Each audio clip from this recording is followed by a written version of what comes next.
નમસ્કાર મિત્રો સ્વાગત છે તમારું અમારી યુટ્યુબ ચેનલમાં। મિત્રો આજની વિડીયોમાં વાત કરીશું આજે તારીખ 4 એપ્રિલથી લઈને 14 એપ્રિલ સુધી ગુજરાતમાં કેવું રહેશે હવામાન, શું આવનારા દિવસોમાં ગુજરાતમાં વરસાદ પડી શકે છે, કઈ સિસ્ટમો કામ કરશે કે જે ગુજરાતને અસર કરી રહી છે, કેવા ભેજવાળા પવનો મળશે, ઉપરાંત ઠંડીનું પ્રમાણ ગરમીનું પ્રમાણ કેવું રહેશે, શું હજુ પણ પવનની આગાહી છે, શું ખેતીના પાકને નુકસાન થઈ શકે છે, તમામ પ્રકારની માહિતી આ એક વિડીયોમાં તમને આપી દઈશું। હવે મિત્રો સિસ્ટમની વાત કરીએ તો અવારનવાર જ્યારે back to back western disturbance સક્રિય થઈ રહ્યા છે ત્યારે એક પછી એક વેસ્ટર્ન ડિસ્ટર્બન્સ અવિરતપણે આવતા જણાય છે, જેની અસર આપણને 14 અથવા તો 15 એપ્રિલ સુધી જોવા મળી શકે છે। મિત્રો મહત્વનું છે કે વેસ્ટર્ન ડિસ્ટર્બન્સ સક્રિય થવાને કારણે પાકિસ્તાન તરફ એક મધ્યમ સ્તરનું સાયક્લોનિક સિસ્ટમ પણ હંમેશા સર્જાતું હોય છે, જેની અસર રાજસ્થાન અને ગુજરાતમાં એક પવનના રૂપમાં પણ જોવા મળે છે અને કોઈ વખત તેના લીધે થઈને વરસાદની શક્યતા પણ વધી જાય છે। બીજી તરફ મિત્રો અરબી સમુદ્ર અને બંગાળની ખાડી પણ એક્ટિવ થઈ રહી છે, જેના ભાગરૂપે થઈને કહી શકાય કે મહારાષ્ટ્રથી કેરળ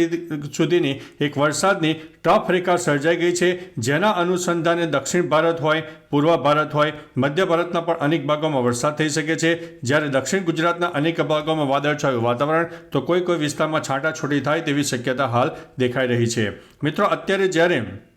વેસ્ટર્ન ડિસ્ટર્બન્સ સક્રિય થાય છે તેની પાછળ એક રાહતના સમાચાર એ છે કે જ્યારે વેસ્ટર્ન ડિસ્ટર્બન્સ સક્રિય થાય તેના 24 કલાક બાદ સામાન્ય એક શીતલહેર ગુજરાત અને રાજસ્થાન સુધી જોવા મળતી હોય છે, એટલે જે મહત્તમ તાપમાન કહી શકાય કે હીટ વેવ સુધી પહોંચી જતું હોય છે તેમાં થોડો કંટ્રોલ થાય, જેમાં 38થી લઈને 42 ડિગ્રીની વચ્ચે મહત્તમ તાપમાન રહે તેવી સંભાવના છે। એટલે મિત્રો બપોર દરમિયાન થોડું કહી શકાય કે ગરમીનું પ્રમાણ વધારે રહેશે, પરંતુ મોડી રાત્રે અને વહેલી સવારે જે ન્યૂનતમ તાપમાનમાં સામાન્ય એક એવરેજ જોવા મળશે તેના લીધે થઈને સામાન્ય ઠંડકનો અહેસાસ પણ થવાનો છે। હવે મિત્રો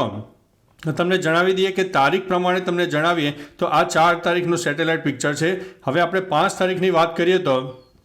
5 તારીખે પણ તમે જોઈ શકો છો કે જે અરબી સમુદ્ર અને બંગાળની ખાડી છે એક્ટિવ થતી જણાશે, જેમાં બંગાળની ખાડી વધુ એક્ટિવ થતી જણાય, જેના ભાગરૂપે થઈને દક્ષિણ ભારત અને પૂર્વ ભારતના અનેક ભાગોમાં વરસાદની શક્યતા રહેલી છે। ત્યારબાદ મિત્રો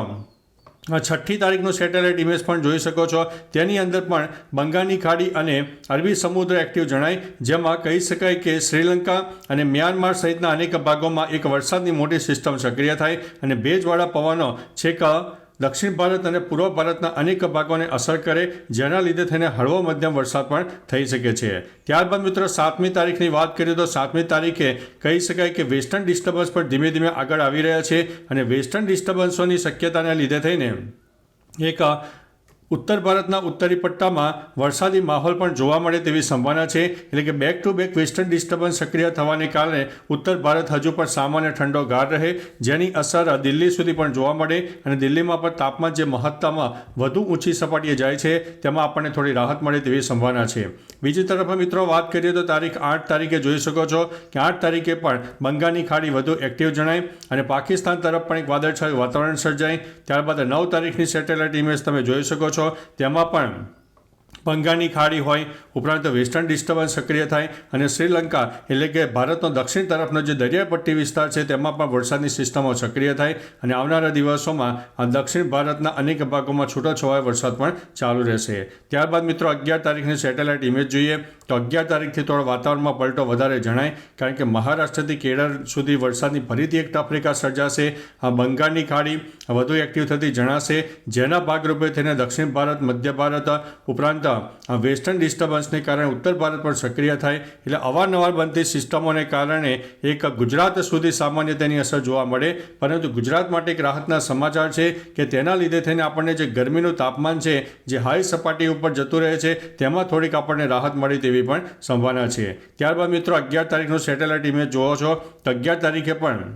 આપણને એક આંશિક વાદળોનો રાઉન્ડ જોવા મળશે, જેમાં એક વાદળછાયું વાતાવરણ પણ ગુજરાતમાં પણ સામાન્ય જોવા મળે, જેમાં કચ્છના અનેક ભાગોમાં પણ વાદળછાયું વાતાવરણ પણ જોવા મળી શકે છે। એટલે કે મિત્રો મહારાષ્ટ્રથી કેરળ સુધી એક વરસાદની ફરીથી ટફ રેખા સર્જાશે, જે તારીખ 11 અથવા તો 12 તારીખની આસપાસ આપણને જોવા મળનારી છે। બીજી તરફ મિત્રો વાત કરીએ તો 12 તારીખે પણ તમે જોઈ શકો છો કે 12 તારીખે પણ એક વાદળછાયું વાતાવરણ જોવા મળશે। ત્યારબાદ 13 તારીખે પણ વેસ્ટર્ન ડિસ્ટર્બન્સ ઉપરાંત દક્ષિણ ભારતના અનેક ભાગોમાં સામાન્ય વાદળછાયું વાતાવરણ। 14 તારીખે જોઈ શકો છો કે આંશિક વાદળોનો રાઉન્ડ જોવા મળશે। 15 તારીખની વાત કરીએ તો 15 તારીખે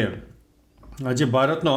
ઉત્તરી પટ્ટો છે તે ઉત્તરી પટ્ટામાં પણ સિસ્ટમ સક્રિય થાય, જે પૂર્વ તરફનો વિસ્તાર છે તેમાં પણ સિસ્ટમ સક્રિય થાય અને અરબી સમુદ્ર અને બંગાળની ખાડી સામાન્ય એક્ટિવ થાય તેવી સંભાવના છે. એટલે મિત્રો અવિરતપણે કહી શકાય કે વધતા ઓછા પ્રમાણમાં વરસાદની સિસ્ટમો આપણને ઉનાળામાં પણ જોવા મળશે અને તમે જોઈ શકો છો કે તારીખે 16 તારીખની આસપાસ પણ આ સિસ્ટમ વધારે મજબૂત થતી જણાય અને ગુજરાતમાં પણ આંશિક વાદળોનો રાઉન્ડ છવાઈ જાય. ઉત્તર ભારતના જે હિમાલયની ગિરિમાળા છે તેમાં પણ એક વાદળછાયું વાતાવરણ અને સામાન્ય વરસાદ થઈ શકે તેવી સંભાવના છે. ત્યારબાદ મિત્રો 17 તારીખે પણ વાદળછાયું વાતાવરણ ગુજરાત સુધી જોવા મળે. ત્યારબાદ 18 તારીખની વાત કરીએ તો 18 તારીખની આસપાસ પણ ગુજરાત અને કહી શકાય કે દક્ષિણ ભારતના અનેક ભાગોમાં વાદળછાયું વાતાવરણ પણ જોવા મળી શકે છે. એટલે મિત્રો ટૂંકુને ટચ જણાવીએ તો અત્યારે ગુજરાતમાં જ્યારે એક તરફ ગરમીની આગાહી છે, જેમાં મહત્તમ તાપમાન 41 અથવા તો 42 ડિગ્રી સુધી બપોર દરમિયાન ચાલ્યું જાય, પરંતુ મોડી રાત્રે અને વહેલી સવારે જે મહત્તમ તાપમાન છે એ 25 થી લઈને 35 ડિગ્રીની વચ્ચે રહે તેવી સંભાવના છે. પવનની વાત કરીએ તો મિત્રો પવનની ગતિ 10 થી લઈને 15 કિલોમીટર એવરેજ પવન જોવા મળે, પરંતુ દરિયાઈ પટ્ટી વિસ્તારમાં 15 થી લઈને 30 કિલોમીટર પ્રતિ કલાકની ઝડપે પવન પણ ફૂંકાઈ શકે છે. બીજી તરફ મિત્રો પ્રદૂષણની વાત કરીએ તો એર ક્વોલિટી ઇન્ડેક્સ 100 થી લઈને 170ની વચ્ચે રહે, એટલે ગુજરાતમાં પણ હવા પ્રદૂષિત થાય તેવી સંભાવના દેખાઈ રહી છે. એટલે થોડા સાવચેત રહેજો, એલર્ટ રહેજો. બાકી મિત્રો તમારા વિસ્તારમાં હવામાન કેવું છે, વાદળછાયું વાતાવરણ છે, ગરમીનું પ્રમાણ કેવું છે, પવનનું પ્રમાણ કેવું છે, શું વહેલી સવારે મોડી રાત્રે હજુ પણ ઠંડકનો અહેસાસ થઈ રહ્યો છે, તો તમામ પ્રકારની માહિતી વિસ્તારો સાથે જણાવજો, જેથી આપણા અન્ય મિત્રો પણ જાણી શકે. તો ચાલો મિત્રો ફરીથી હવામાનની લેટેસ્ટ માહિતી લઈને મળતા રહીશો. ત્યાં સુધી અમને રજા આપશો. નમસ્તે.